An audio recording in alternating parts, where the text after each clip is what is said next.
નમસ્કાર. દિવસભરના તાજા સમાચારોમાં તમારું સ્વાગત છે. તમારી સાથે હું છું પિનલગીરી ગોસ્વામી. સમાચારો વિસ્તારથી જાણીએ એ પહેલા મહત્વના સમાચારો ઉપર એક નજર. નમસ્કાર મિત્રો, દેશ અને દુનિયાના સુપરફાસ્ટ સમાચારમાં તમારું સ્વાગત છે. 5 વર્ષમાં 7.08 લાખ કરોડની જીએસટી કરચોરી પકડાઈ છે. લોકસભામાં રજૂ થયેલા આંકડા મુજબ છેલ્લા 5 વર્ષમાં સેન્ટ્રલ જીએસટી ફિલ્ડ ઓફિસરોએ 91,370 કેસમાં 7.08 લાખ કરોડની કરચોરી પકડી છે. નાણાં રાજ્યમંત્રી પંકજ ચૌધરીએ જણાવ્યું હતું કે આમાં ઇનપુટ ટેક્સ ક્રેડિટરના 1.79 લાખ કરોડના ફ્રોડનો પણ સમાવેશ થાય છે. નાણાકીય વર્ષ 2024-25માં જ 2.23 લાખ કરોડની કરચોરી પકડાઈ હતી. મિત્રો, અન્ય મહત્વના સમાચારની વાત કરીએ તો હર ઘર તિરંગા હર ઘર સ્વચ્છતા થીમ ઉપર સ્વાતંત્ર્ય પર્વની ઉજવણી. આગામી 15મી ઓગસ્ટની ઉજવણી માટે ગુજરાતમાં હર ઘર તિરંગા હર ઘર સ્વચ્છતાની થીમ ઉપર તૈયારીઓ ચાલી રહી છે. ગૃહ રાજ્યમંત્રી હર્ષ સંઘવીએ વિડીયો કોન્ફરન્સ દ્વારા અધિકારીઓને માર્ગદર્શન આપ્યું હતું. આ વર્ષે ઉજવણી 3 તબક્કામાં યોજાશે, જેમાં 2 થી 15 ઓગસ્ટ દરમિયાન વિવિધ કાર્યક્રમો જેમ કે તિરંગા યાત્રા, વોલ પેઇન્ટિંગ, ક્વિઝ સ્પર્ધા અને સ્વચ્છતા અભિયાન હાથ ધરાશે. મિત્રો, અન્ય મહત્વના સમાચારની વાત કરીએ તો ભારતનો ટ્રમ્પને સણસણતો જવાબ, પહેલાં તમારું કામ કરો. ડોનાલ્ડ ટ્રમ્પે રશિયા પાસેથી તેલ ખરીદવા મુદ્દે ભારત પર ફરીથી ટેરિફ લાદવાની ધમકી આપી છે.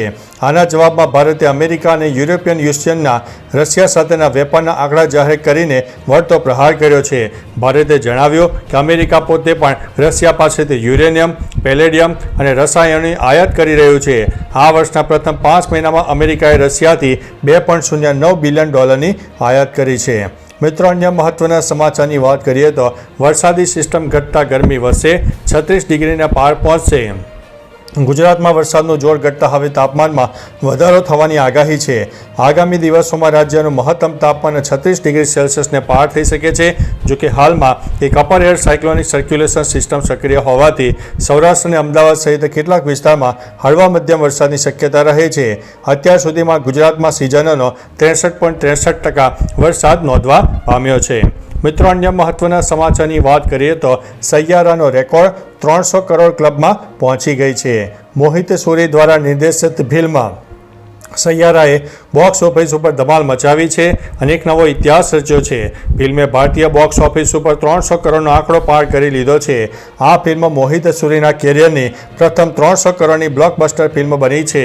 આ ઉપરાંત આ ફિલ્મથી ડેબ્યુ કરનારા અહાન પાંડે અને અનિત પડ્ડા પણ પ્રથમ પ્રયાસે જ 300 કરોડના ક્લબમાં પહોંચનારા કલાકાર બન્યા છે. મિત્રો, અન્ય મહત્વના સમાચારની વાત કરીએ તો ફિલિપાઇન્સના રાષ્ટ્રપતિ અને પીએમ મોદી વચ્ચે દ્વિપક્ષીય વાટાઘાટો.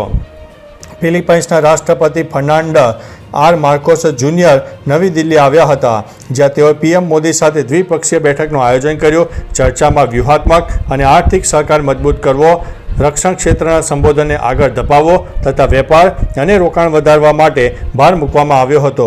ચીન સાથેના પ્રાદેશિક વિવાદને ધ્યાનમાં રાખીને ઇન્ડો પેસિફિક ક્ષેત્રની સુરક્ષા અને સ્થિરતા અંગે પણ વિચારણા થઈ હતી. મિત્રો, અન્ય મહત્વના સમાચારની વાત કરીએ તો કર્તવ્ય ભવનનું પીએમ મોદી ઉદ્ઘાટન કરવાનું આયોજન.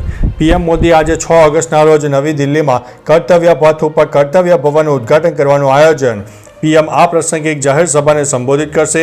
કર્તવ્ય ભવન સરકારી કાર્યમાં કાર્યક્ષમતા, નવીનતા અને સંકલનને પ્રોત્સાહન આપવા માટે ડિઝાઇન કરવામાં આવ્યું છે.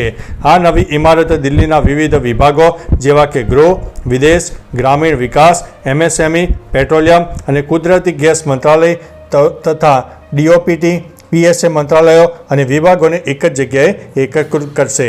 મિત્રો, અન્ય મહત્વના સમાચારની વાત કરીએ તો બેંક ખાતામાં 113 કરોડ રૂપિયા આવી ગયા.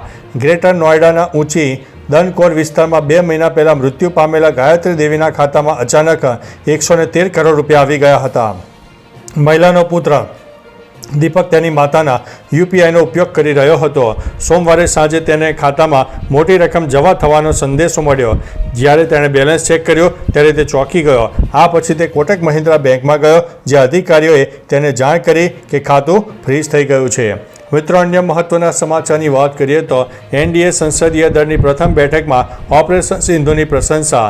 સંસદ ભવનમાં એનડીએ સંસદ દળની બેઠક યોજાઈ હતી, જે પ્રથમ બેઠક હતી જેમાં વડાપ્રધાન નરેન્દ્ર મોદીનું સન્માન કરવામાં આવ્યું. સંસદના એનડીએ સભ્યો દ્વારા ઓપરેશન સિંધુની સફળતા માટે પીએમ મોદીનું સન્માન કરવામાં આવ્યું.